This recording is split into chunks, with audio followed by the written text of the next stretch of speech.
This is the Building Walls Podcast, episode number 63, recorded December 14th, 2021. Juicy Smolé.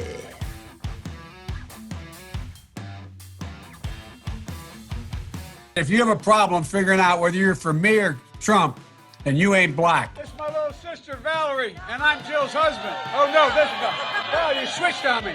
This is my wife, this is my sister. They switched on me. The best way to get something done, if it holds near and dear to you that you like to be able to, anyway. Mr. President, can I ask you a quick question on Israel before you drive No, away? you since can't. It's so important? Not unless you get in front of the car as I step on it. Okay, hang on. A majority of Americans, and forgive me, I'm just the messenger, no longer consider you to be competent, focused, or effective in the job. Do not come. Do not come. I'm gonna come.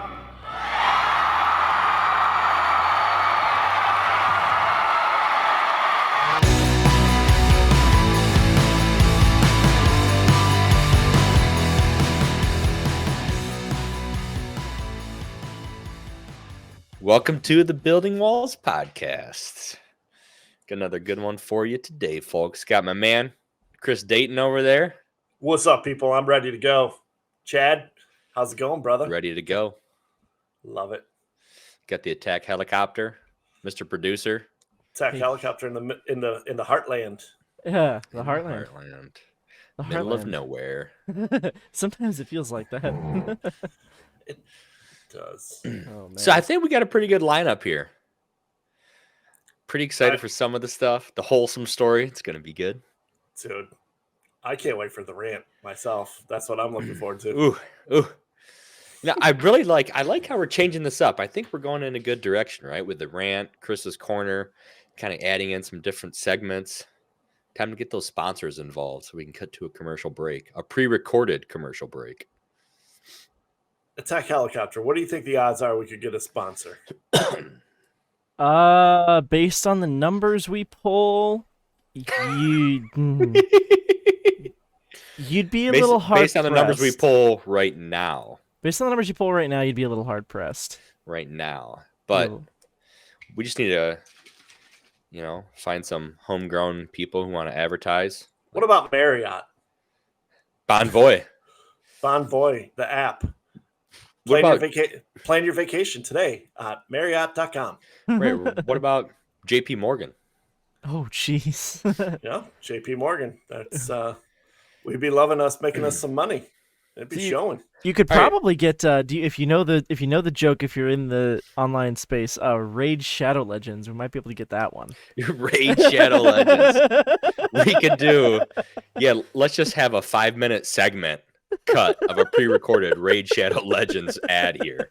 I've literally never felt so old in my life because I have no clue what you're talking about right now. I'll explain Well, it. your boy Arnold does some Raid Shadow Legends ads. Does he? Raid Shadow Legends. I'll put a link in the chat for you to understand. So what's I want to going on. ask you, Chris. This is totally not part of the show. Totally off topic right now. We're already off script. Talking about JP Morgan. What do you think about when they say too big to fail, referring to banks? Dude, Talk about that a little bit. I don't want to because I hate that phrase, too big to fail. Like, too big to fail? How do you have that in a capitalistic society? That's what capitalism is. If you're failing, then be better because somebody else will step in and step up. It's just stupid. Too big to fail. Right. You're Well, too big to fail. That's what happens when the government pushes through regulations or doesn't push through regulations for them to be able to do certain things with the financial markets, right? Kind of like what happened with the 2008 crisis. And for the record, I was very against the bailout of the auto industry, even though I live here in Detroit. And I know that would have affected lots of families, and there probably would have been a lot of carnage. And there's a lot of people who would be very upset saying, no, you've lost your mind. How dare you? How could you say that? How could you? How dare you? How dare you? How dare you? That's a good one. We just had to all three of us go, how dare you? Jeez. Do it. Living in Detroit, there is a lot of people that would have been very negatively affected had that happened. And as sad as that is, it would create. See, the problem is everybody looks at the short-term carnage, if you will, but the long term of it is you would have a rise of leadership that gets to the forefront that actually helps people get back on their feet and makes things happen. I almost said you know what I mean, but makes things happen. I was like being. You didn't say it, and then almost said it by. And I almost said it by telling you what I almost said. Yeah, so. But see, here's the thing. I feel like there's no. I don't think it would have been as bad as people make it out to be. For example, Toys R Us, they're coming back. The automakers would have come back, maybe in a different form, or new companies would have taken their place. Companies like Tesla or what's the other one? Is it Rivian? Is that the name of the other company? Yep. Truck of the year, by the way. Motor Trend Truck of the Year, Rivian. Yeah. Well, yeah, so these companies would have come back because they would have had to come back, right? That's literally what you said so perfectly. That's what a capitalistic society does.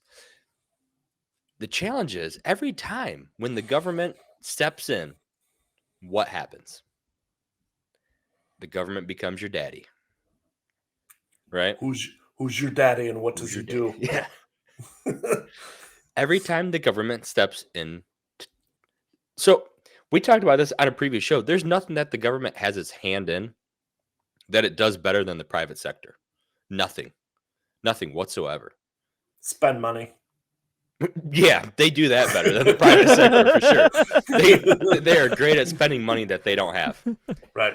But there's nothing the government does better than the private sector. So as soon as the government steps in and does things like that, you take a capitalistic society and you start to erode it because now the government has its hand. Why do you think the top donors in the country vote Democrat? Why is that? I've always wondered. Like most of that money comes from Democratic voters. Democrats always raise more money on average than conservative politicians because they're the ones who are running the country. Democrats think that you're too dumb to make a decision for yourself. That's why they want to make all the decisions for you. Believe it or not, that's just what they do. Well, I've long said, and even on past shows, and I still stand by this, that we're in a time that it's more evident than ever of what you just said, Chad. And I think you're 100% correct that they think we're too dumb, and they're our parents, and they're telling us how it's going to be. We're going to mandate this. We're going to tell you should just trust us because that's how. Yeah, because why wouldn't you? Why wouldn't you? We're your parents. And because we said so. Dude, did you ever grow up? Did your mom and dad ever say to you, do something? And oh, you go, my why? gosh. And you go, because I said so. Drives me crazy. Whew. Well, it drove me crazy. I love using that one on Kiki. See, I disagree with that one, I will say. I don't know. I don't like that one. The because I said so. It's terrible. We all hate that. Yeah. So we're all in agreement. I think we both Chad and I are making fun of the fact that we hate when people say because I said so. So gotcha. Are you saying attack helicopter? You're on the opposite side of that, or are you joining us? No. I hate the because I said so. Give me a reason, otherwise I'm not doing it. Yeah, correct. Yeah, All right. So see, yeah, we're all in accord. And the government literally says because I said so. And if you go along with that, what you're literally saying, you're not saying this out loud, but what you're telling yourself and the government is, I'm never going to question you. I think you're smarter than I am. I don't want to have the responsibility of making a decision because if I make the wrong decision, well, then it's my responsibility. So can you just please tell me what to do? How terrible does that sound? That sounds awful, actually, just straight awful. And the sad reality is that there's so many people who think because the government is in leadership that they're somehow they are smarter than the general populace. And it's like, no, by the way, here's the dirty little secret. Nobody wants those jobs because the really smart people aren't going to they're not going to effing do them. Twice now. Wow. Twice. That's doing good. Impressive. Attack helicopter, please give me props. I have not sworn at all in this show. Not Finger snaps, I thought. Oh. Not one fucking time have I sworn. God. That was funny. Come on, that was good comedy. That's it. That was Don't good say another comedy. one, or it goes I from got- PG-13 Yeah. to R. You get Yeah. one. Yeah. You get one. You get one. That's it. That's it. That was That's for the where whole we draw show. the line. But that was well worth it right there. That was so worth it. For comedic effect. You couldn't have placed one of those in a better spot in the show. 100%. Right out the gate, bro. So let's jump into this fun stuff about the wildness of the left, the hypocrisy of the left that we just love talking about. This one, I saw this article earlier in the week, and I'm like, I got to talk about this on the show. I can't wait. This is gonna be so good. The hypocrisy. I can't even fathom how wild this is. So, a penist individual, as J.K. Rowling stated it, according to the Daily Wire article here, the penist individual who raped a woman. Well, according to the Scottish police, the penist individual is a woman. So that's not being logged as rape in the same way, right? Because how does a woman rape a woman like that? This is all on the record. Did you see the tweet? What was the tweet? So J.K. Rowling tweeted out, "War is peace. Oh, Freedom is slavery. Ignorance is strength. The penist individual who raped you is a woman."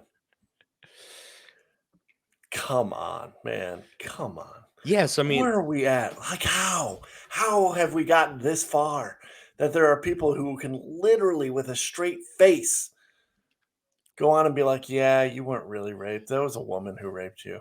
Oh, tell that to the victim. Because it sure as hell didn't feel like a woman.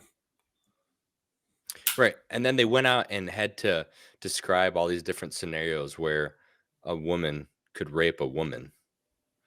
Uh-huh. And it's all this legal jargon in between everything with the Scottish police. So this is not in the U.S. This is in a different country. Because if it Totally. ain't Scottish, it's crap. But like, this is literally hypocrisy at its finest, right? I mean, it's the pinnacle. We have reached the official pinnacle, Yeah. in my opinion, of hypocrisy. Literally saying that you weren't raped by a man. We don't even know if you were truly raped because that guy's a woman. So how can we call it rape in the same fashion if he's a woman, even though he has a penis? And they're the Scottish government It's is insane. defending this person on It's that insane. behalf. What happened to the days of William Wallace in Scotland? And their fight in the fields of Bannockburn. Like, what is going on? They've gone from William Wallace, what will you do without freedom? To, hey, man, that was probably not really a man. But it's like, here's the Okay. thing. Is it forced sex? Is it forced sexual intercourse? Yes or no? Yes. Absolutely. Need we answer the question more? I don't care if Apparently, you're if you're Scottish, you have to. I don't care if you're male, if you're female, if you're black, you're white, you're Right. straight, you're gay, you're trans, you're whatever, you're non-binary. If you forced someone to have sexual intercourse with you, that is rape. That is the definition of rape. Also known as a penist individual. Seriously. So then we have, let's take this hypocrisy and let's just build upon this. I didn't think that I would find so many We're gonna points build to on it? put together some topics of this, but somehow it's not hard. No pun intended. I mean, seriously, it must have been hard if it got in there. Oh no. I feel like we. Sorry, that derailed. Yeah. But All I right. didn't- So but at least I didn't swear. you got your boy Jussie Smollett, or as I've also heard him called Juicy Smolé. Smolé. I have not heard that one yet, to be honest. Juicy church- Smolé. You can't church it up, Walls. Juicy Smolé. I was reading these articles about all these previous tweets back in 2019 when he staged this attack. You had Maxine Waters, Al Sharpton, Nancy Pelosi, Chuck Schumer, AOC. I'm looking at our notes. Our notes say Nancy Pelvis. I almost got thrown off by that one. I was literally going to say, like, you got this list here, and who's Nancy Pelvis? And is she Scottish? To Elvis. I can't look at this anymore without laughing. I got to change it. So you have these prominent people who I love reading some of these tweets. They're like, oh my God, whoever did this needs to be brought to justice immediately. Yeah, totally unacceptable in our society. This is a modern day lynching. We need we need justice for the victim, or for the attacker. We can't believe the stark racism that occurred, and it needs to end in this country. What? Well, so are we going to bring Juicy Smolé to justice immediately? Why are they going back on their word now? What makes a difference now? Why aren't they saying anything now? They're silent. It's like crickets. I don't get it. Where is the media? Why are they not bringing this up? Going, hey, in 2019, you said blah blah blah blah blah, and care to revise that, or what's your take?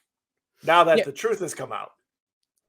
Yeah, why are they so mum on this topic? The mainstream media, CNN, all of them. Why doesn't Fox even mention stuff like this? You literally have to go outside of the natural realms of the mainstream media, right? Got to find the Daily Wire, Breitbart News, The Hill, other outlets like that to find a lot of this information. Right. It's so crazy that your boy, Chris Wallace. My boy. Were you? When did he become my boy?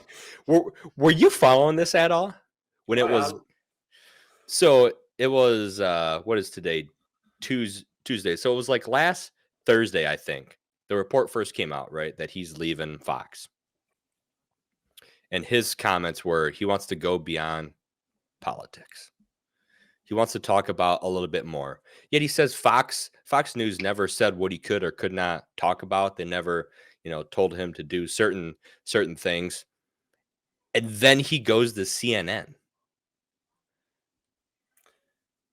Yeah, I mean, that's a good point. Do you want to go beyond politics or not? He wants to go under politics. Yeah. Maybe he's into finding out who at CNN is also a sexual predator. Maybe he's doing one of those Dateline things. Yeah, start his own show. Undercover. Because he's gonna go to CNN and find out which more anchors or who is doing things they shouldn't be doing, I guess. Probably the polite way of saying it. It's one of those things where it's like, tell me it's not about money with telling me it's not about money. Right? Tell me you love hypocrisy with hypocrisy. Tell me you're full of crap without telling me you're full of crap. Literally, tell me you want to go beyond politics and then go to CNN. I'm going to be going head-to-head with Sean Hannity at the 9 o'clock hour. Yeah, you know what? Prime time. Why do you think he made that switch, going to a network with such low viewership now? I mean, they have to be hoping that he's going to draw over some Fox News audience. I think they're going to be sorely disappointed. Sorely. Because I agree. And you ask, like, why would he go over? I don't know. It's got to be money. Well, maybe he's got a savior complex. I mean, because clearly CNN is like a sinking ship. I mean, we all knew that he was a fraud before. I don't know if he's so much a fraud as much as he just, didn't solely hold on to all the conservative values that most of the Fox anchors hold. He's more of a Juan Williams. Who? Juan Williams. He's I don't know who that is. The token Democrat on Fox. Oh, really? Yeah. I don't watch enough Fox, apparently. Yeah. He's he's the guy that they bring in to bring in the Democratic viewpoint and just he doesn't do a very good job of it. I think Chris Wallace would do a better job of it because he's a little bit more even keeled. But at the end of the day, the question still is remaining, like, why on earth would you leave Fox to go to CNN? Especially when those ratings just came out for November, where Fox Makes basically zero sense. dominated them. Unless you have a savior complex and he thinks that he can turn it around or somehow, make it a show that has some balance. But I mean, I was hearing some different reports out there saying that he always, had it in with guys like Hannity and Tucker Carlson. He hated him, didn't like any of the stuff he talked about. So I wonder, actually, probably it's some so of funny. that. I wonder how much of it's COVID driven because he very much was on the side of go get vaccinated, go get, do the mandates, do what it takes to save the populace. And then you got shows like Tucker Carlson who constantly, challenged the mandates, freedom. Hannity challenged the mandates and focused more on our freedoms and freedom of choice. And there is, I mean, dude, there's no easy answer there. There's just not, Dude, come on. Did you just pull up a Nancy Pelvis? I actually spent the time to make one. So did you throw us in the notes or something? Oh, there you go. Dude. A Nancy Pelvis. If I didn't love the attack helicopter more than I do now, I don't know when I am ever going to, because that was so fantastic. I feel like I should. It's funny what you're saying about, oh my gosh. So I found this earlier on the Facebooks, courtesy of Meta, their parent company. I thought this was a great sign by a New York business. I have to expand it on the page just so I can frickin' read it. So this business, you're talking about COVID and the mandates and stuff. This business made a sign on their wait to be seated or whatever this says. I assume it says that because I've been to a few restaurants in my day. Yeah. It says, we are a constitutionally compliant business. We are not infringing on anyone's unalienable rights.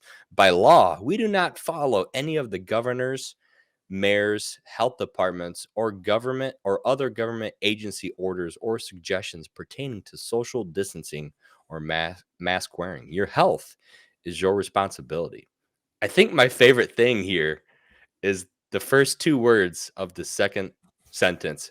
By law, we do not follow any of the governor's, mayor's, health departments, or anybody else's suggestions. By law. Because there's no law on this stuff. That's so great. What if every business did that? Or what if the businesses who followed those practices did it? That way we know what restaurants we should go eat at, right? Yeah, and I think every restaurant has the opportunity to do what they want. That's their choice. But just don't be surprised when they, lose a lot of business. Or if maybe they have a business model that they can, do those things and stay in business. Good luck. But then it comes back to, like, are they too big to fail? Are we going to let the entire restaurant industry go in the tank because they complied with the government's request to tell us what to do? Is that how it's going to be? You know what's crazy too? I just thought about this. Whoever asked the government to bail out these massive companies anyway? Probably the employees, to be honest. They couldn't. No, it was the government, right? They couldn't bail out themselves. They couldn't figure out a way.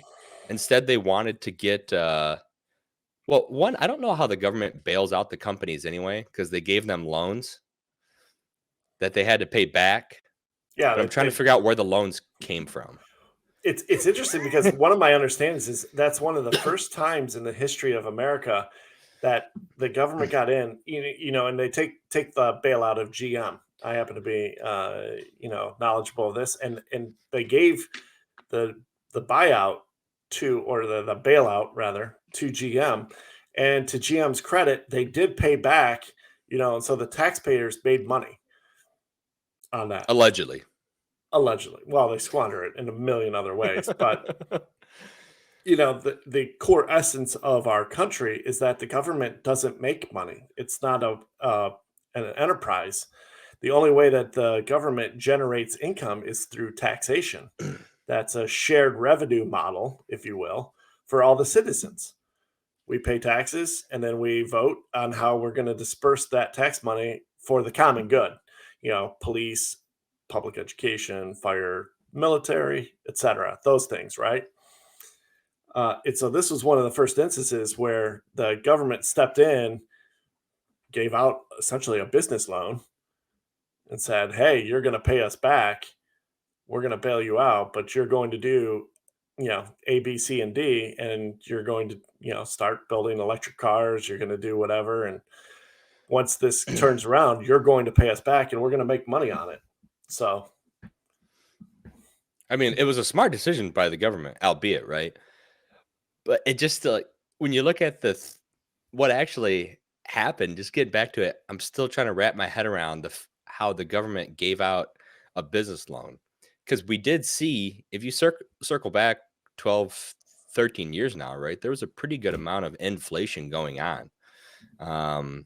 And what gets me is, so the government wasn't okay with people losing their jobs then, but what just happened in the past 24 months in our country?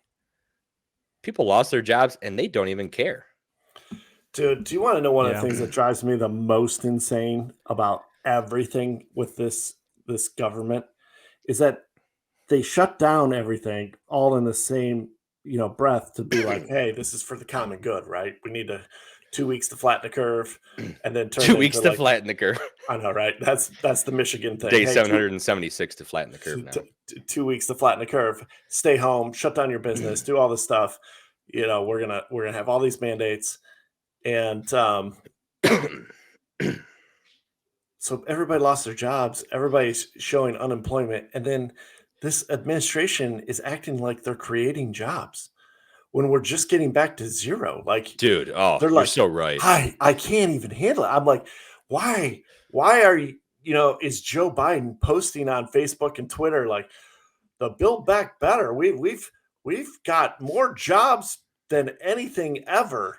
We did more job creation than the previous 5 presidents combined. And I'm like, are you joking right now?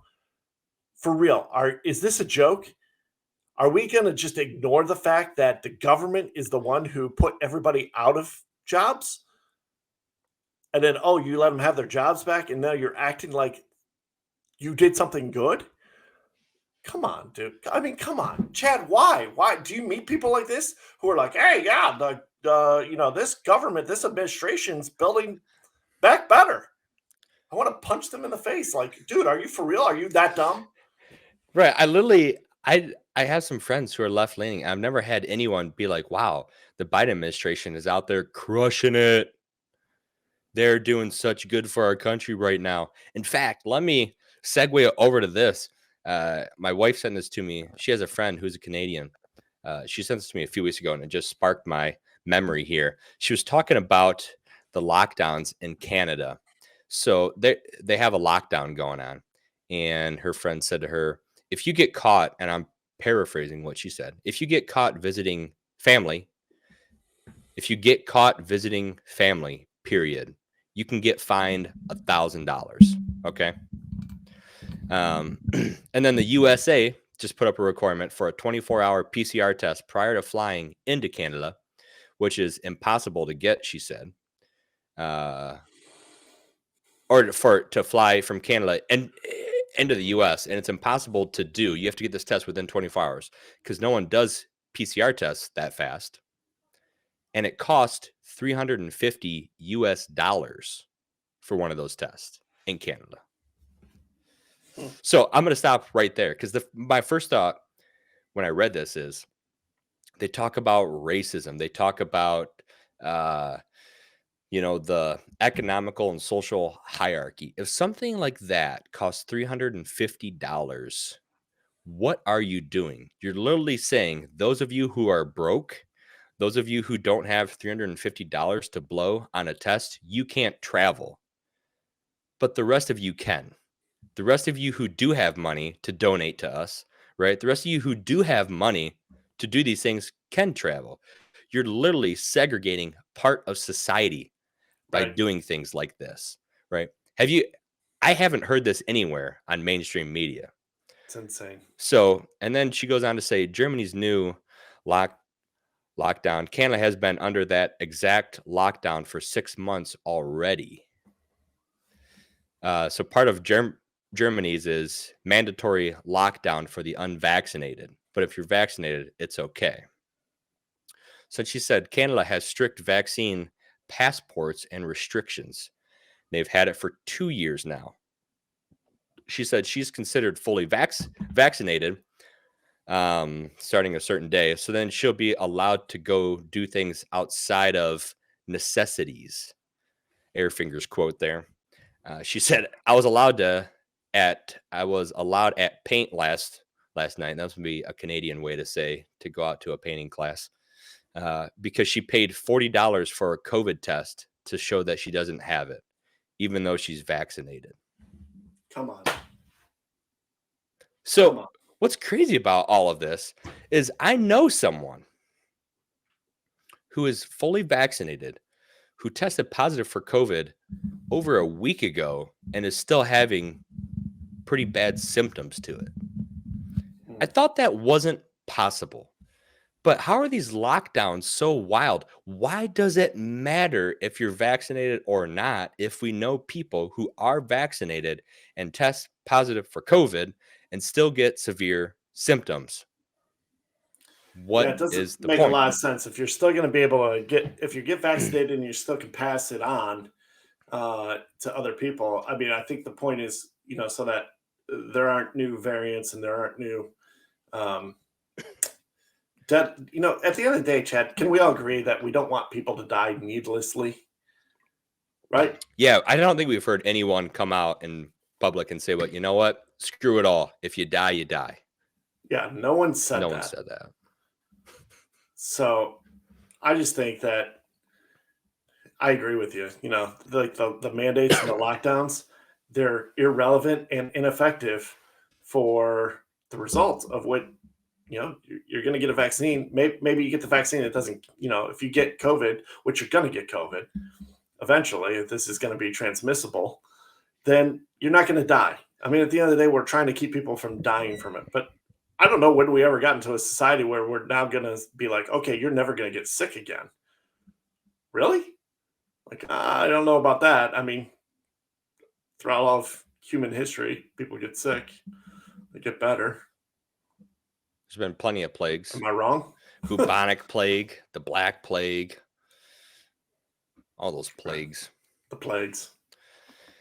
But are we ready to get into some good stuff? I mean, this is all good stuff. I love it. But let's get into our next segment. This is where we need another sponsor. We need a sponsor. Maybe we need like Compassion International sponsor our show, or the ASPCA. It's less than 30 cents today to give to an animal in need. Actually, you know what charity I actually do really like is Tunnels to Towers. The one with the where they support fallen military. For the spouses, they buy them a home, or if they're disabled veterans, they're able to go in and. Man, I mean, that one, that's a pretty good charity. Good, what we like to call fertile soil. If you're going to donate to something, or if it's Christmas time, in the giving season, you got a little extra money, you got something on your mind, I think that's a worthwhile cause, to support our veterans, support the people who fight for our freedoms, to at least allow us to even have the dialogue that we have. And I think our veteran presence is grossly undervalued, and I know you and I think that same way. I'm pretty sure attack helicopter. Yeah, I mean, you're attack helicopter. You are military, so it's good one. Tunnels to Towers. That's awesome. Tunnels to Towers. Yeah, so let's get into the weekly rant here. Yeah, I was waiting for your hype man intro for me. I'm going to do it right now if you let me. Yeah, your Amway intro. Oh, jeez. Are we ready? Are we ready? Because this is what I've been waiting for, ladies and gentlemen. At the beginning of the show, I told you this was going to be my favorite part. I'm telling you, it's going to be my favorite part still. I don't even know what he's going to say. I just know it's going to be good. So if you got ears to hear, tune up those ears. Listen to my man, Chad Whalls, with the weekly rant. So the first thing I want to start off with, this is something that I came across recently. I've been reading on, and I just want you to be aware of. When you look at things, there's companies like Black Rifle Coffee Company who advocate for military veterans, pro rights, stuff like that. But then their CEO came out blasting Rittenhouse and was canceling all right-wing conservatives for like publicly sharing stuff about their brand and different things like that. And it was just a really weird mix-up. And it just begs the question that, you always have to ask or be a little skeptical about things. As we learned years ago in our little Amway business, Dayton. I'm just kidding. But talk about being skeptical about things. When you break down parts of the Build Back Better agenda, we've been talking about hypocrisy the whole show. Some of these things are absolutely wild. When you look at some of these official reports about what it does, one part of it says childcare costs are not to exceed $5,000 for any family. So if I have, there's two sides of the story, right? If my kid if I was paying $30,000 for childcare expense because I want my kid to piss in a golden toilet, you're not going to pay me, or you're not going to fill in the gap for that $25,000 a year? How stupid is that? Again, this is just like the law for asking for $350 for a PCR test. You're literally segregating part of the country into saying that, we're only, because your kid goes to childcare in the hood, we'll now cover it. Because your kid pisses in a golden toilet, we're going to cover it. What? That makes zero sense. If somebody has $30,000 to pay for childcare a year, let them do it. Why would you stop that? But that's literally what this proposes. Childcare costs stop at $5,000 a year. So the second point that this brings about is, well, crap. No pun intended about pissing in toilets. But I don't want my kid taking a piss in the crappy outhouse toilet now. I want him to go to the bathroom in that golden toilet too. So what happens to childcare costs? Childcare costs now increase. And then because they increase, the government pays more. And we go further into debt. Because if you owned a childcare business and the government said they would cover anything over $5,000, you would be stupid to not charge more than $5,000. You can charge whatever you want. The government's going to pay it.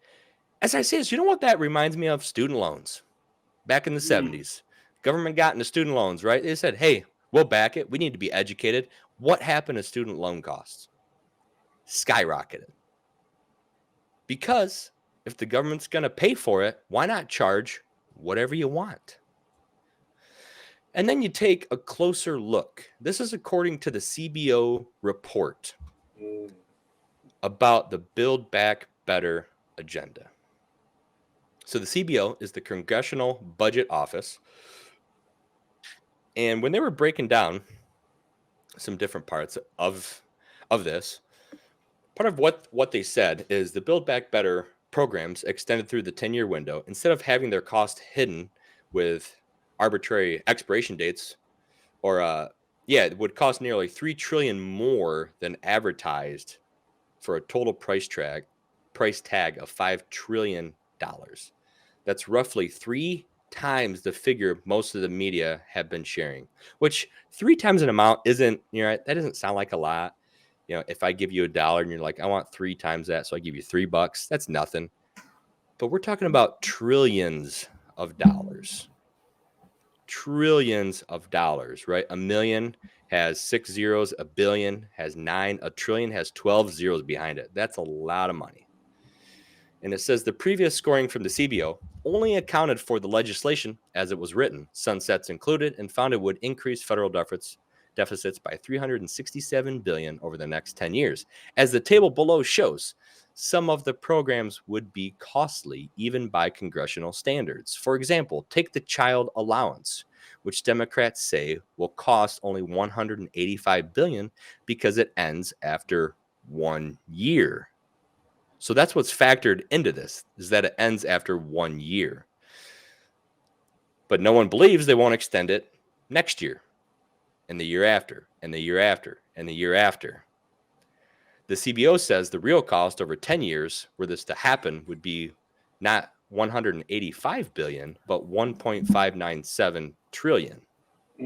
That's a big difference. Add 3 more zeros, or add another zero rather, to an already big number. Democrats also peg their earned income tax credit expansion at a cost of $13 billion because it too ends after 1 year. CBO says the real cost is $135 billion over 10 years. 10 years obviously add another zero. Did you have something? Oh, so Democrats phase out the child care and pre-K entitlements after 2027 with a total cost of $381 billion. CBO says the real cost over 10 years is $752 billion if made permanent.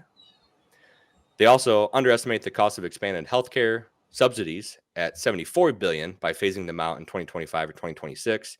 CBO says the real cost is $220 billion.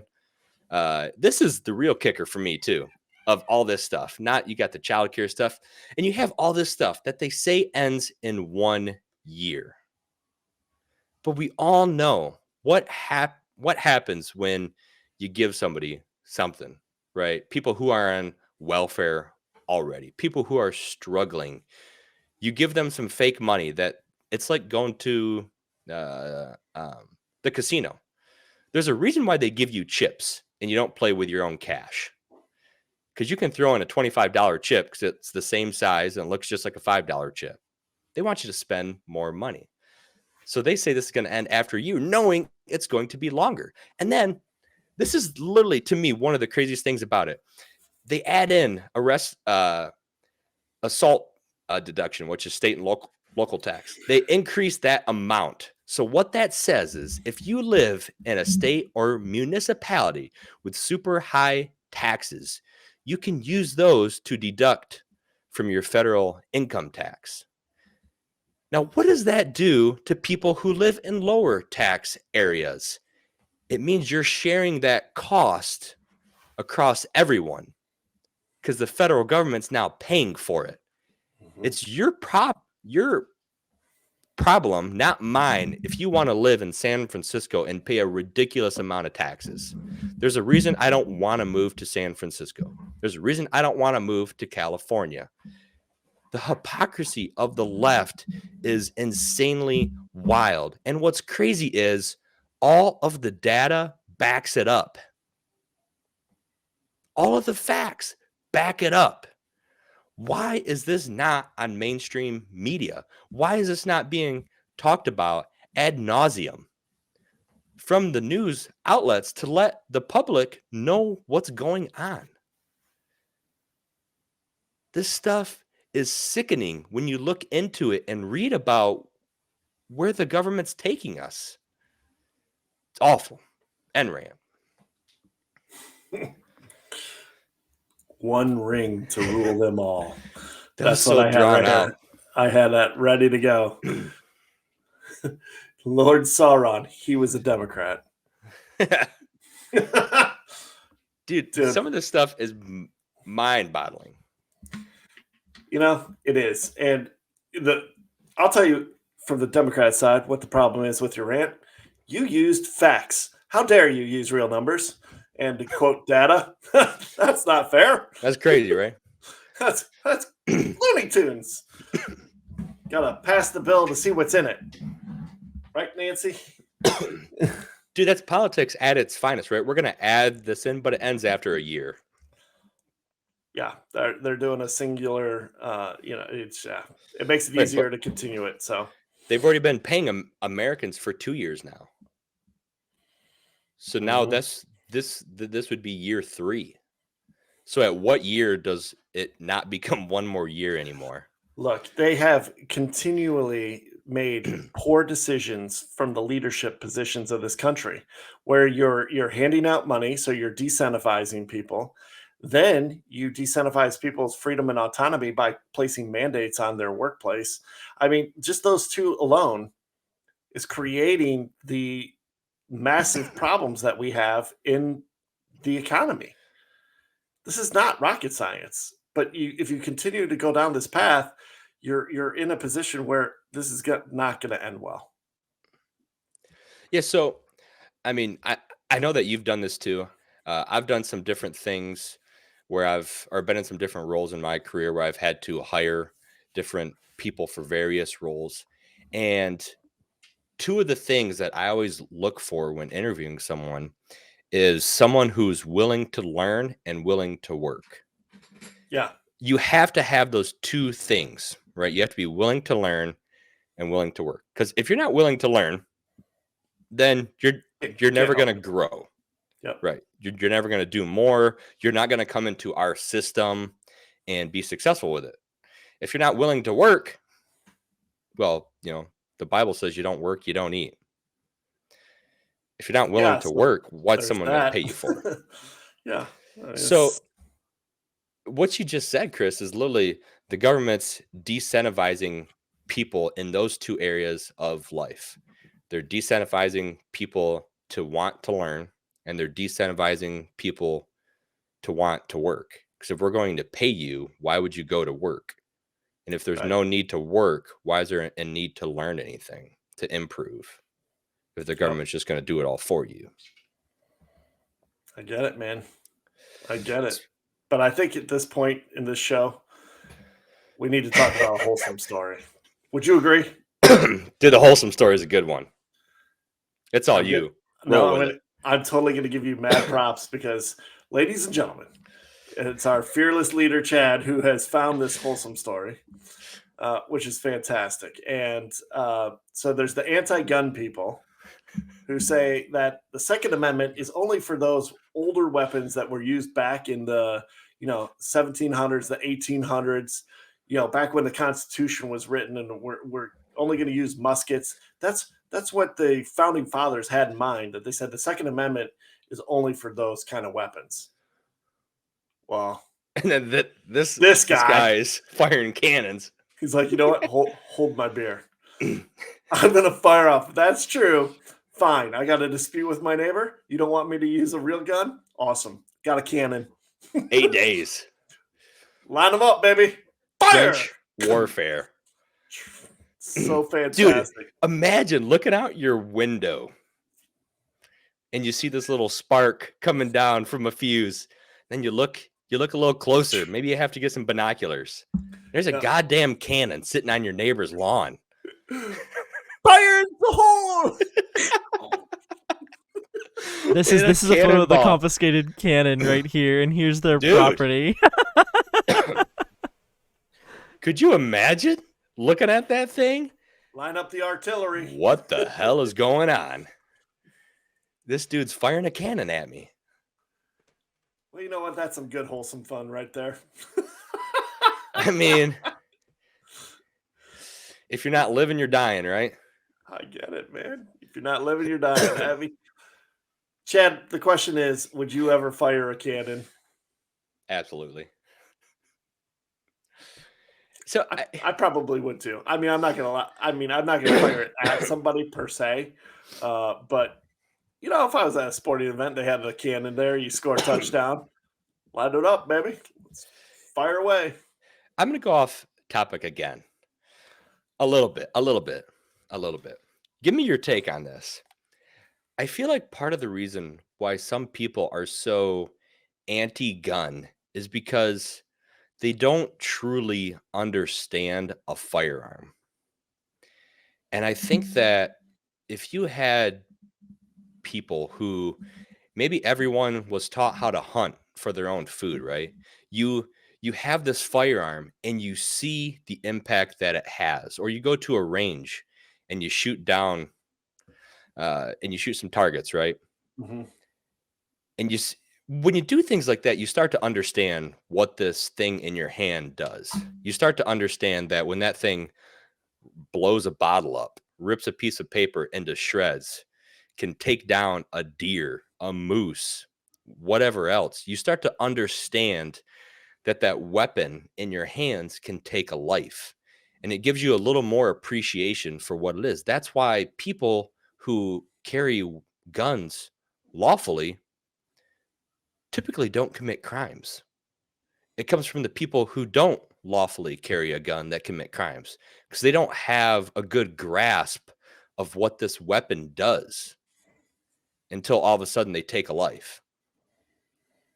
Yeah, there's definitely a strong component of our general populace not really valuing life the way that we should. In fact, our producers letting us know that it was actually 9 years ago today that Sandy Hook took place. Wow. Where That's in Connecticut, I learned. Yeah, But shout out yeah. to Lonesome Lenny in crazy. chat for pointing that out, by the way. Yep, nice. Wow. I mean, but on this topic, it kind of segues right into this topic where we're talking about the fact that there are that's maybe Chad, maybe you stumbled upon something. Maybe how you have a driver's license. Everybody has to have a driver's license in order to drive a car, and it's such a big part of it. Maybe we have something in our country where you have to go do gun safety training. Yeah. Right? Like you have to, if you're 18 or whatever, you have to go do your training. I think that might be good. Like everybody, and might not have to go shoot a gun per se, but you might have to take a class on it so that there's some knowledge, a working knowledge of how those weapons work and how, quite frankly, just how deadly they can be. And create that respect. Like you got to have the dialogue. And of course, at the end of the day, we all know it's not the gun that fires itself, it's the person pulling the trigger. And so the core root of it is always, and it will always be, a mental health issue. How do we get to a place where somebody is willing to point a gun at another person and pull the trigger? Right. And we learned that eloquently if you ever seen the movie Happy Gilmore. One guy wearing the shirt that says, "Guns don't kill people, I kill people." Right. I mean, not to make light of it, but and I'll see you in the parking lot. Yeah. And the person Shooter. in chat did continue on saying that they are not anti-gun. They're against unbalanced people having access to a weapon and killing as many people as they're able to. And they say gun safety training is reasonable. I appreciate that. See, I totally agree. Isn't it crazy? Isn't it crazy when people are willing to learn and willing to think for themselves, the difference it makes, right? Just let someone have, I'm trying to think, what was the one thing that you mentioned about the gender neutral bathrooms, a solution to that? Do you remember? Yeah, just make it unisex. But yeah, I thought there was it was like just make a third unisex. Yeah, just make a third bathroom, unisex. Right? You can have a men's room, a female room, a women's room, and then you make a unisex. And so if you feel like you want to go use the unisex, well, God bless you. There you go. Right. It's funny. I couldn't remember that because that is literally the most simple answer. That's why they started doing family bathrooms, yeah? A complex question. Yeah. Yeah. And why is this such a complex question? Why is it such a complex issue? And why are people trying to? Because people are trying to do the craziness, and go into the opposite gender's bathroom. Come on, right? We don't need any of that. What is it? The penis individual going after women. We have now come full circle. So the penis individual. So let's get into my favorite part of the show, Chris's Corner. All right, let's go. Got some good questions lined up for you. Yep. If you guys listen to this show, this is your first time listening to it, go back and listen to last week's episode. I think it was episode 661. This is when we're rolling out Chris's Corner. This is good stuff. So, well, self-proclaimed good stuff. We'll see if our audience. I'm proclaiming it on your behalf because I didn't say it. You're the one that said it. You know. All right, let's do it. Let's go. My first question to you is, you know what, Chris? And of course, just to explain this, I'm kind of taking this from a leftist perspective of some of the questions they ask or the points that they pose. Is Chris, Trump ruined our democracy. Do you want that to happen again with him running in 2024? Yeah, like, come on, he ruined it. And by ruined it, you mean like created doubt and concern about the election process with mail-in voting and all the other stuff that happened in the last election. So I'm pretty sure that wasn't Trump. And while I can appreciate where you're coming from on the left, that you may or may not want Trump. In fact, you definitely don't want Trump. If you're on the left, you don't want that. And in fact, that's your worst nightmare, because if that happens, you know what's going to happen. You're going to be in a world of hurt. He's going to come down. He's going to use all the resources of everything in the government to come hunt everybody down who's ever wronged him, because he's a child. He's a man-child. He's got an ego the size of Manhattan, and he probably won't let it go. And everybody knows that's true.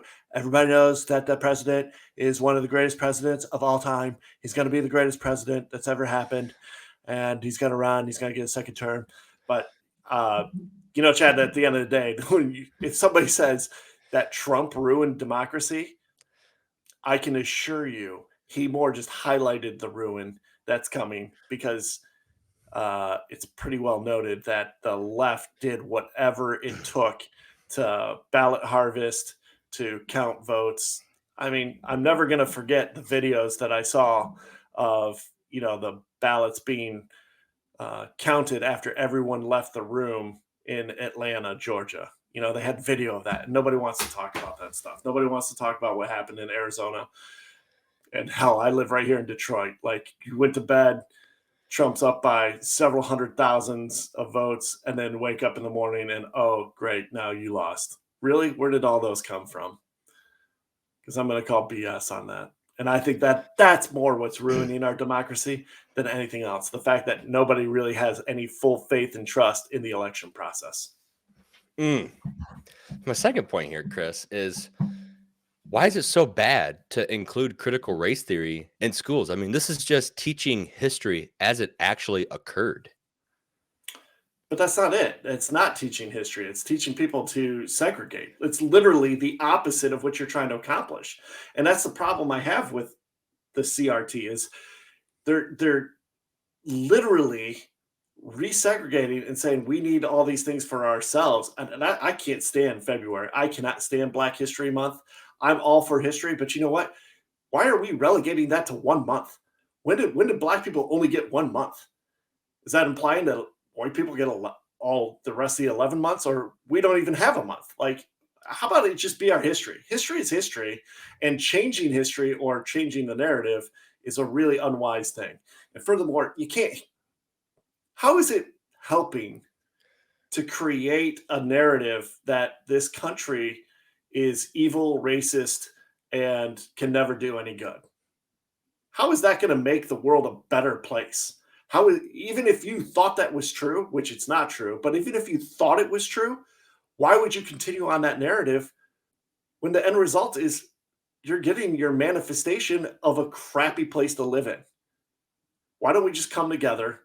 Why don't we teach the historical things that happened, you know, getting the Constitution rolled out? Was it perfect? No, it's not perfect, but it's perfect for us.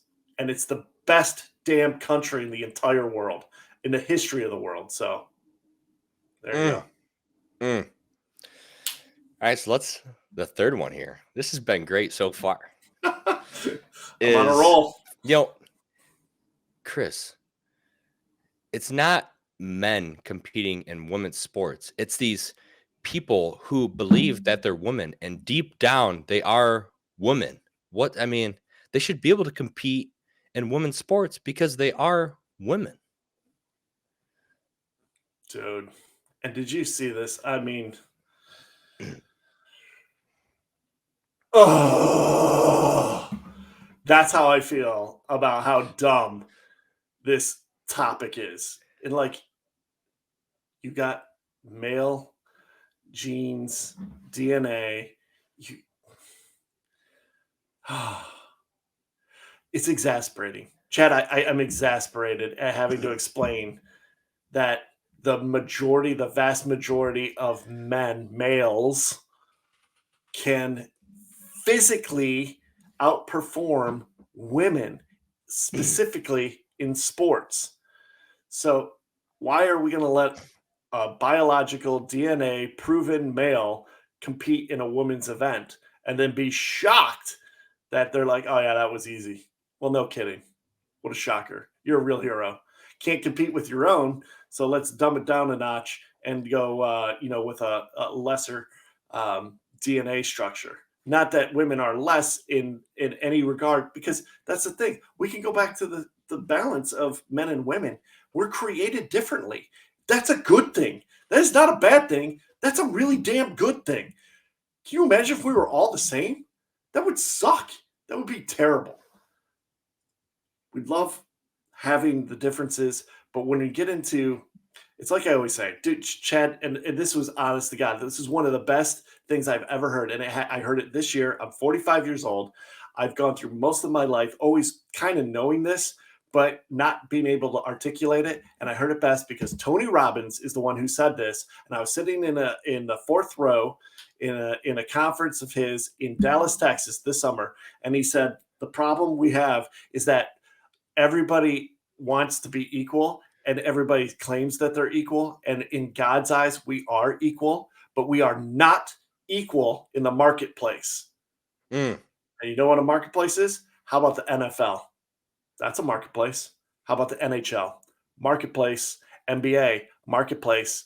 Men and women, not created equal. Not created equal in the eyes of God, not created equal in the marketplace. Sorry. That's a fact. So we got our last one here, and we've already talked about this a little bit. But Chris, don't you understand? The Build Back Better will help so many Americans. This is out there to help lives, people who are struggling, people who can't afford childcare. That's what this is for. I agree. 100%.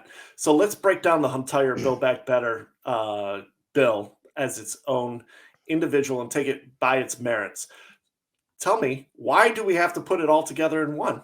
What are you trying to shortcut? Why don't we do line items? Why don't we say X amount for, building back roads, building infrastructure? I think everybody can get on board with that. I think you would be on board with that, wouldn't you? Because who doesn't want that? Who doesn't want to help families? So let's actually vote on the things that, let's vote on the things that matter. Fix the damn roads. Fix them.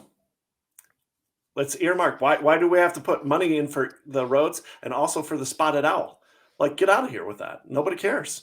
Do those line items. And I promise you, Chad, I promise you, like I would never promise anybody else, I'm telling you the truth. If you did line items of all the budgetary items and had everybody vote on them individually, a vast majority of it would pass with full support for all the stuff that matters and all their pet projects and all this other BS that's in there that they promise their individual constituents that they're going to work on.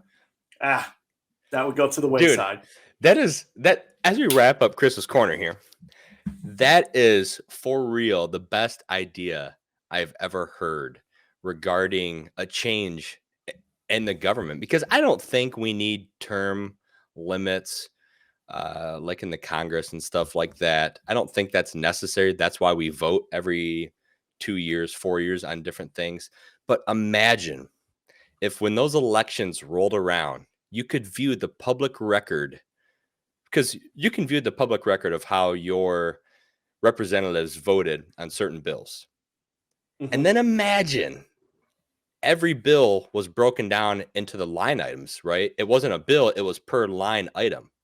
And you could see how they voted in favor of each line item. How easy would it be to spot out the frauds? It's almost 2022. You're going to tell me with the technology that we have and the way we can do things electronically, vote up and down. I mean, how? We vote for American Idol. For the love of all that's holy, we can get the Senate to vote for each line item. So to get into some of this, so you mentioned technology, right? Mm-hmm. This is going to wrap in so good. The USPS in 2019, we all know how great the USPS is. If you want your mail delivered on time, do not go USPS. Go first class mail. You can literally send your mail USPS certified mail, get a tracking number, and it still gets lost. Like, that's how bad USPS is, right? And then you call them, and your package maybe should have been going to Livonia, Michigan, and for somehow it's in Traverse City. And you're like, how did this happen? So the USPS in 2019, with the technology at our hands, secretly tested a mobile voting system that failed miserably. And it's now 2021. This happened in 2019. It ended in 2019. It failed so hard. 2 years later now, we're talking about it. Maybe more than 2 years later. And part of the data that came out with this was a Pew Research Center poll came out and said 46% of voters said they used absentee or mail-in ballots in the 2020 election. 46% of voters. Obviously, that's, they didn't poll everyone, but let's lower that number a little bit. 30%. Did Trump lose by 30% to Biden? No. So what is the margin of error that could be factored into this? The margin of error. But aren't those numbers pretty drastic? 46% of voters said they use absentee or mail-in ballots. That's almost half the people who voted. 81 said they million. voted by mail-in ballot. So essentially, most of the Democratic vote was mail-in, is what they're saying. Right. Very, very, very likely. But if we have this technology at our hands, and it was built upon the blockchain, which is genius, really, with the variable tracking and things like that for it. But it failed because they thought there was too many holes in it. They thought that somebody could fraud the system. Well, I mean, doesn't that just make you think? I think there's ways to authenticate, like, come on, your Apple device can open up your phone and have a lock screen, and it'll open up only on your scan of your face, right? And you have to be alive based on your eyes. So we can authenticate, using that technology on a daily life. It's not like it's a super futuristic movie feature. You're going to tell me that we can't get the Senate to have a voting, or better yet, like the Senate has to show up and sit at their designated desk, and they're going to do a vote. Okay, we're going to vote on this line item. Cast your vote right now. Boop. And everybody hits their vote. And then on the big board in front of the Congress, it has everybody's name and how they voted. This is not complicated. Dude, could you imagine Pelosi standing up there? She'd be going wild about how the chambers of Congress are not a game show, Chris. We can't be having buzzers and put this up. It's not a game show. We have to be professional in the chambers. I mean, she would be going off on something. Of course you would. Of course stupid. you would, because she doesn't want to be seen. But isn't it crazy that the USPS secretly tested a mobile voting system, which means they thought it could be better. They thought they could improve upon the voting system. But then a government agency that is not known to be good at anything were the ones testing this? So can I interject something into the voting on stuff in Congress or Senate or whatever? So dude, give it to us. Here's my interesting thought, and I will say the one thing I disagree with you on, Chad, is I don't think we should put what the members of Congress or House of Representatives or whatever, I don't think we should put their votes up there with a name. Here's why. Oh, that was me. You're disagreeing Oh, it with was me. you. Okay, there you go. Yeah. So here's the reason why I don't think we should do that. The reason being is if you do that, you could start seeing the effects of peer pressure voting.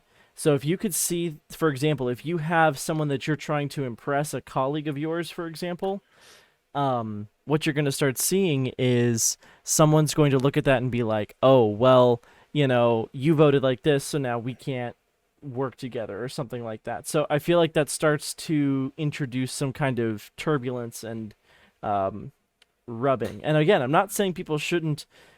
It's one of those things I don't think it should be directly displayed. I think the voting should be anonymous in that sense. As long as it could be authenticated.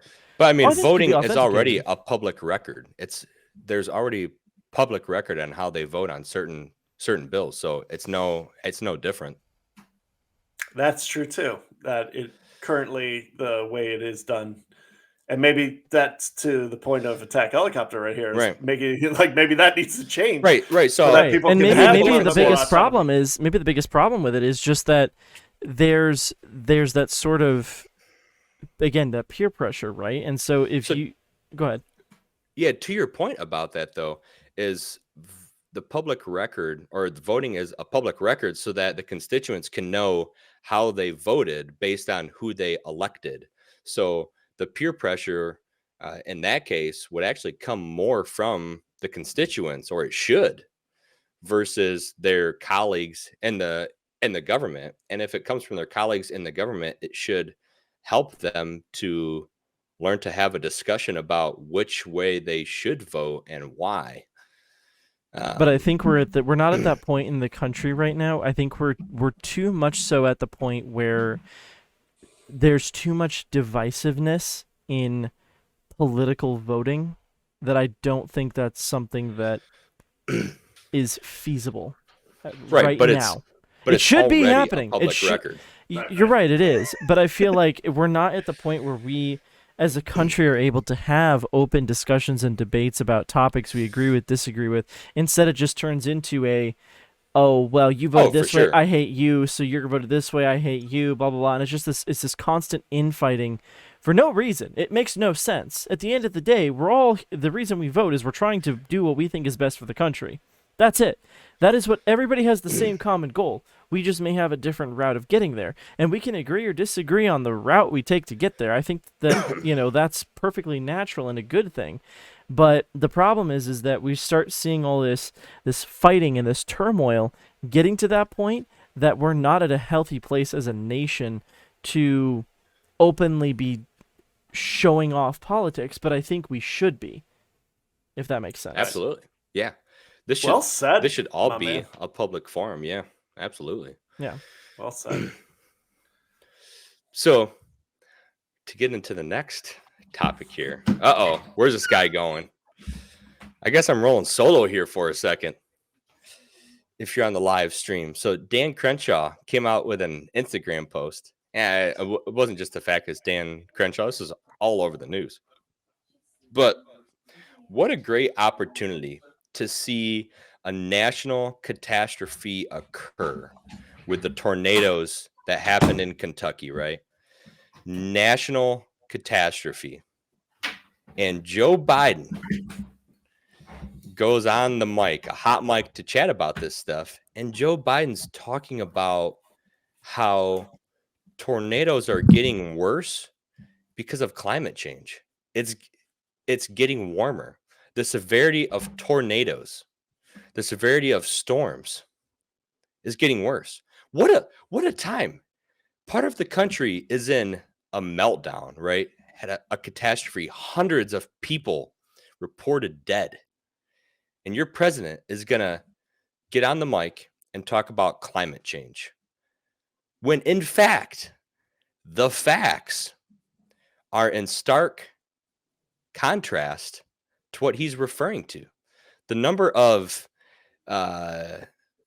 traumatic or severe storms over the past X amount of years has halved. So this has nothing to do with climate change and the climate getting warmer. So not only are you going to take an opportunity to make it political instead of helping to mourn the loss of lives of the people that you represent, Joe, you're going to take the opportunity to make it political and spout lies. That is infuriating. Imagine, think about what happened when those storms happened when Trump was president. What did he do? He went there. Boots on the ground, shaking hands, donating money of his own fortune, I think, or his, whoever runs his fortunes, donating money, supplies, helping out. He actually went there. He wasn't talking about how they need to turn it into some political thing. But Orange Man bad.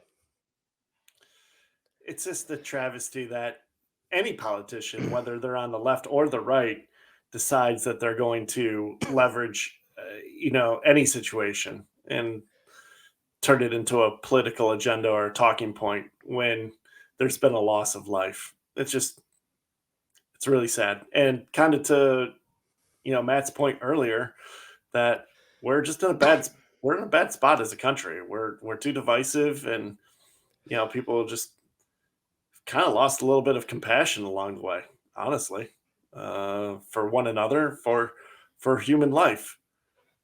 We mentioned that earlier, that it's part of the problem. It's part of the biggest problem we have. And you're right, Chad. There's no evidence that Biden talking about that is just, it's insane. I guess I'll just leave it there. It's insane. It's so crazy that every opportunity the Democrats get, they try to talk about politics, and then they always turn it to different things. Like, well, yeah, I'm talking about this because it's not politics; it's about saving lives. Mm-hmm. Like, it has literally nothing to do with saving lives when it's not factually true. If climate change was so bad, why did the ozone layer repair itself? Right? Because remember back in 2000, right? In the late 90s, they were talking about the ozone layer depleting. And now science wins again. True science wins again, and it's actually repaired itself. Isn't that amazing how the world works? Yet they were making that push for climate change back, because Al Gore, who invented the internet, was making those claims back in 2000.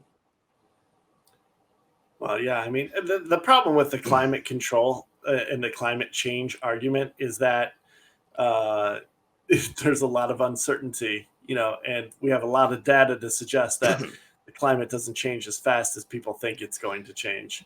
And I mean, from a marketing standpoint, they had, first it was, global warming. Well, global cooling, then it was global warming, then it's climate change, because climate change can be both. It's going up and it's just different. Well, yeah, no kidding. The weather's different every damn day. You can't argue climate change. You can't, because the climate does change. That's what they're getting into.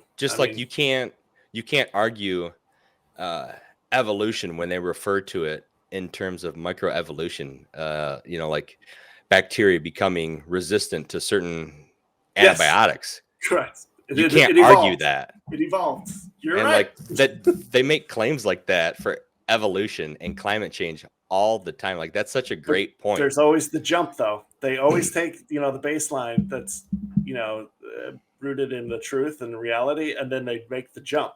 They try to tie it to another topic that's not tieable.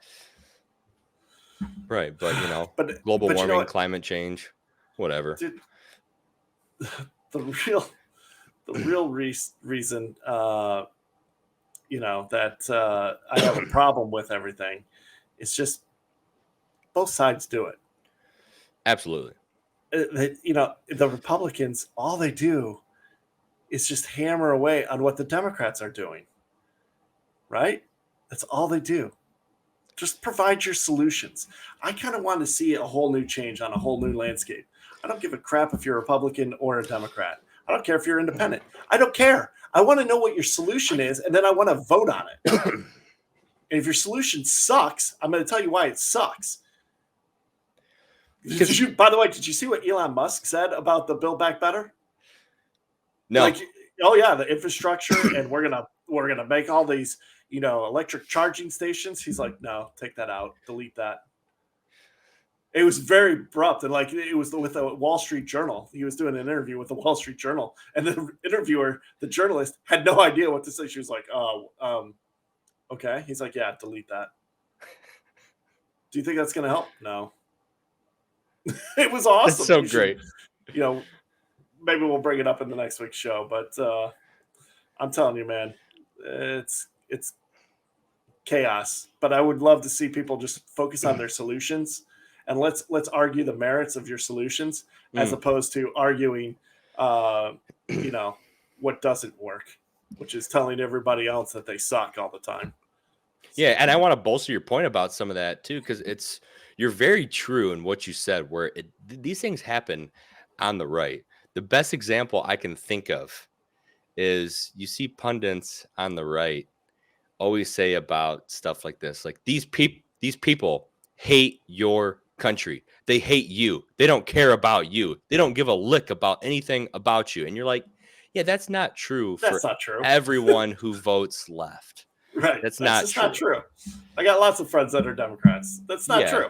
What they're doing, you may not agree with, and it may come across to you like that. I'm pretty sure I've said things like that. I know I have. But at the same point, right, it's not that they hate our country.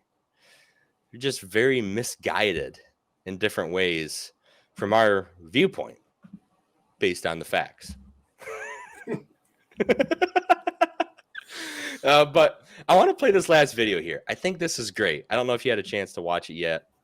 I did, actually. Perfect. Yep. So this is a great topic, I think, for us to chat about. This is from Jordan Peterson, who I love. Jordan Peterson. He's a psychologist. He's a Canadian.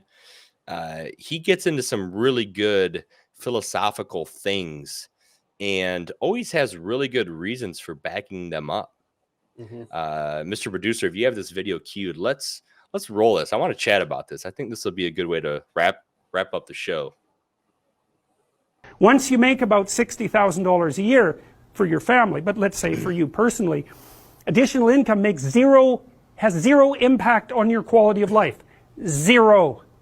So why work 80 hours a week? Well, men will do it. Some men, very few.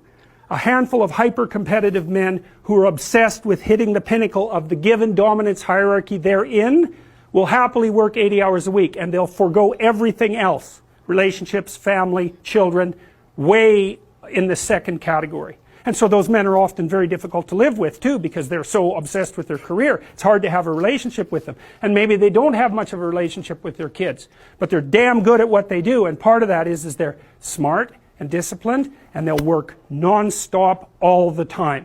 It's like an obsession. And that's the sort of people who run things. Those are the people who run things. Once you make about $60,000. So he says a lot of good stuff there. And I kind of want to dig into some of the things, that he doesn't exactly say, that, can be misconstrued. And I would love to learn more about what he means by that. Quality of life changes, right? And I assume it's, has to do with hierarchies of meeting your basic needs. And after that, you can find fulfillment in different things in life, whether you make over 60K or not. He didn't say it was bad to make over 60K. He just said it has zero impact overall on quality of life.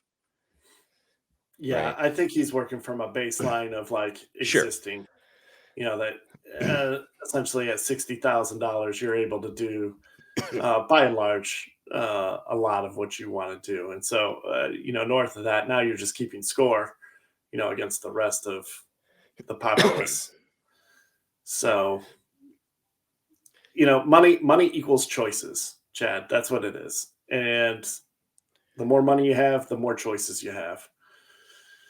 At 60,000, you have a decent array of choices that you can, have shelter, you can have clothing, you can eat food.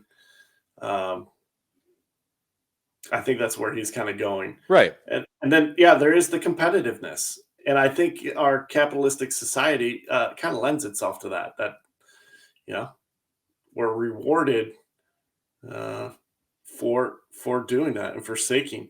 But I also think that a lot of what we even started this podcast for was to talk about this very topic on building the family and prioritization.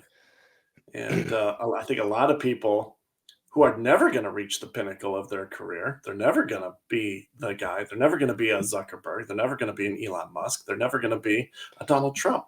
They're just not.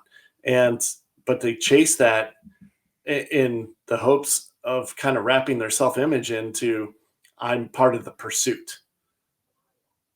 But it comes at quite a cost.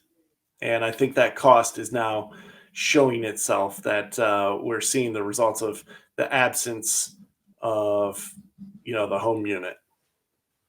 Yeah, I mean, what do you think? More choices or more money does equal more choices. At $60K, can you go out and buy a boat or some jet skis? Most likely not. But with that, if you love to be on the water, well, then you have to make some more money, right? And there's nothing wrong with doing that. I think one of the things that he doesn't say is finding a life that you don't have to work 80 hours a week. You can work 40 hours a week and make how much ever money you want.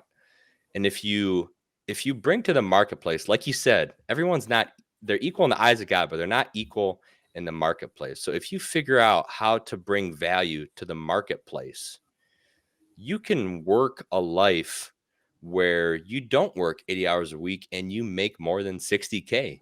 That can afford you more choices in life. There's ways to duplicate your time. And we're not going into showing the plan and a multi-level marketing scheme here. I use the word scheme hand and foot, or whatever the phrase is, not to talk about illegal pyramid schemes or Ponzi schemes or anything crazy like that. But there is a lot more to it. And that baseline is 100% true. And it is funny when you look at different people, like you mentioned, the Zuckerbergs, the Steve Jobs, the Bezos. Those people get divorced, their kids hate them. And then all of a sudden, when they become 50, 60 years old and have cancer and are about to die, they start to make all these amends with people in their life, because it's just like the phrase that we always hear, right? No one was laying on their deathbed saying, "Oh man, I just wish I had some more money." No one says that, right? They say, "I wish I had some more time." Yeah. And I think part of that is don't forego the pursuit of money at the expense of your family. Because when you chase those things, a lot of things can get lost in the way. Yeah, I think a lot of people have a misconstrued view of what real wealth is. And I would argue that real wealth is the relationships that you have in your life, your health. I mean, we all know if you don't have your health, you literally don't have anything. To your point, nobody's laying on their deathbed saying, "Oh gosh, I really wish I would have invested more." No, it's typically, I wish I would have spent more time with fill in the blank, my family, my friends, create those memories, enjoy those times. And so I think that's probably a great way to just let you know, hey, I appreciate you, man. Appreciate both of you guys. Yeah. Yeah, of course. Appreciate you, Mr. Dayton. You've been on this really. Dude, you know what? On this kick lately. It is. I think it needs to happen more. And I actually have been making calls every single day to, different people and just letting them know that, I appreciate them and I care about them, because I think we need more of that. I think a lot of people need more of that. If we were just a little bit more vocal with our true appreciation for the people that are in our lives, I think the world maybe can turn the corner and maybe we can get a little bit better. Yeah. So what if this? Well, the three of us, we'll start here. Mm-hmm. You're already doing it, but let's say next week, call 5 people and tell them, thank you. I appreciate you, what you do for me, what you've done for me. Give them an example. Tell them I love you. Yeah. 5 times next week or throughout this next week. 5 times. I have to think of 5 people to do that to. That's my struggle. Matt's like, Oh, Matt's like, jeez. I don't have 5 people I'm going to call. Honestly, that's my problem. Matt's like, I Oh, can't man. call Cardano. I can't Hey. call Ravencoin. I can't Yeah. call these people, but I Well, appreciate them. Maybe also you don't have to call somebody. You can actually say something to like the Starbucks barista, Yeah. or the Amazon delivery person. I let the guy know that I was delivering packages today. Hey man, hang in there. Lots of craziness going on. Thanks for delivering all the packages. Appreciate the hustle. Yeah. And he was like, hey, yeah, thanks, man. I was like, Usually "Merry those guys Christmas." really do appreciate that kind of stuff. They really do. Yeah. So before we wrap, though, I wanted to circle back. I know we had a couple people Whoa. watching on the live Peppermint stream. Patty. I know, right? And I did tell our producer, like he was sending me some notes, or we saw these in the chat. I just wanted to. It's almost like the end of the show. We should do this every week now. Like when we get like questions throughout, and so that we could just compile them up and just be like, "Hey, we'll end this." But one of the questions was, how big of an issue is trans people participating in sports? And I would say, how about the Olympics? Because that just happened. Is the Olympics important? Because that's opening up a Pandora's box that, quite frankly, nobody wants to see.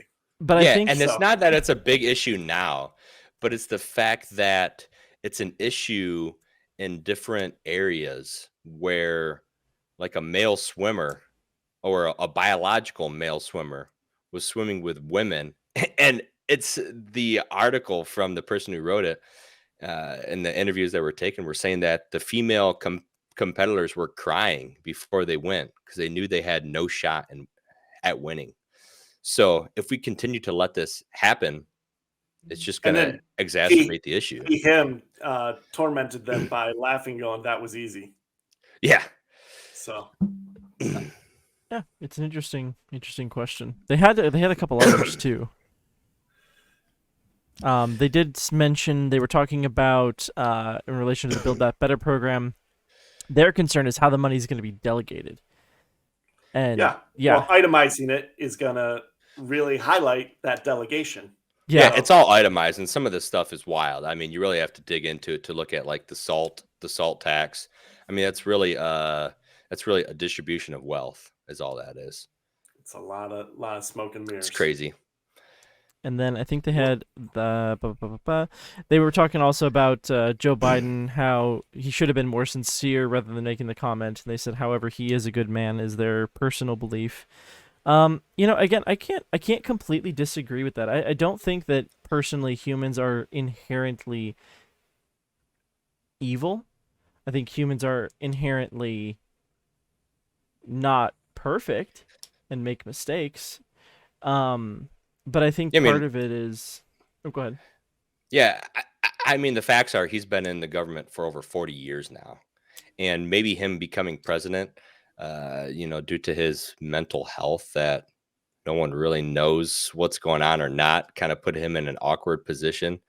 But the fact is he's been in the government for over 40 years. And what has he done to actually help people versus taking a government paycheck?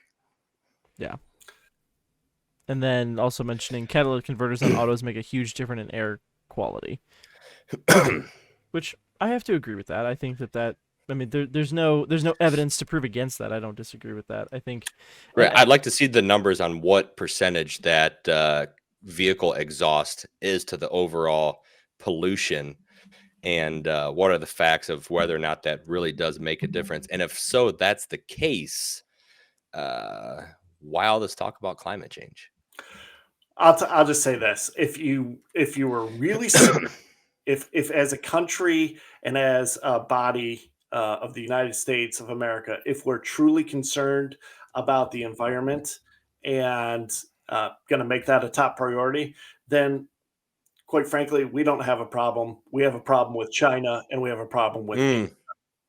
And you're going to have to crack down on those two countries if you want to really make a dent in what the real pollution is on the planet, because those two countries are the biggest, antagonists to the environment. It's not the United States. And we actually do a pretty good job here on our side of the planet. We need to look to our friends, to our neighbors, and to the rest of the world and say, hey, be better. And that be poses better. an interesting thought too, is, and again, I'm not saying we should stop more climate positive action. I'll use that term because I think that makes the most sense. But, I think that we have to be reasonable too, because we can't, if we believe in, if there's a belief in general just freedom to do what you want, then what gives, like, do we think we're still living in this age where we have the right as a country to start requiring other countries to follow the same policies and procedures we are and structure their governments the same way, or do we let them continue on as they are? Now, again, I'm not saying I support the Chinese government. I'm not saying yeah, but it just all goes back to the point of what are the actual facts of climate change and things like that? And are they actually hurting us, right? Climate change is not causing more severe storms. It's actually been cut in half. So why is there still such a push for these things? Well, I think it's multi-layered. I don't think it's necessarily climate change is directly a correlation to storms per se. Right. But you could That's argue just what like Uncle Joe said.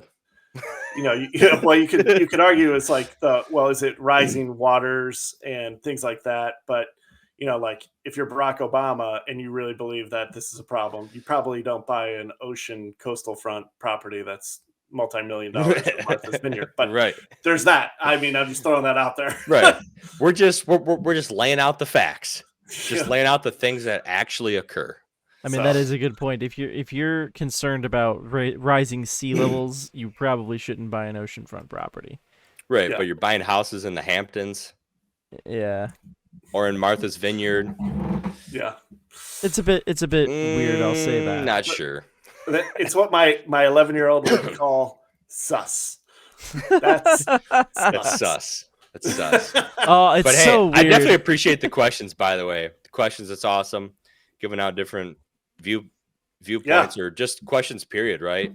Digging into it more. We all need to dig it. We all need to ask questions. Yeah, and have a conversation, have an open dialogue where you're not afraid of being ridiculed or criticized for your views. And at the end of the day, walk away from any conversation, whether you agree or disagree, and just say, hey, you know what? I have a respect for you as a human being. I may not agree with your viewpoint. I love you. But at the end of the day, we are all trying to get to the same goal of the betterment of society, the betterment of humanity, the betterment of this country, if we're talking specifically about homegrown politics and local politics. So at the end of the day, we all need to be able to just, at the end of the day, love each other and respect each other's opinions, even if we disagree with them, because I think that's just vitally important. See, Stay in your lane, bro. I'm rubbing off on the two of you guys. Stay in your lane, bro. I love it. All right, I man. love Great those show. AT&T commercials. Those are so good. They got to bring them back for the playoffs. Anyway, great show, man. Great show. I love the rant. I love you guys. I love Chris's corner. And until next week, Commander Whalls, go with Under grace. his eye. Peace Under be his with eye. Peace be with you.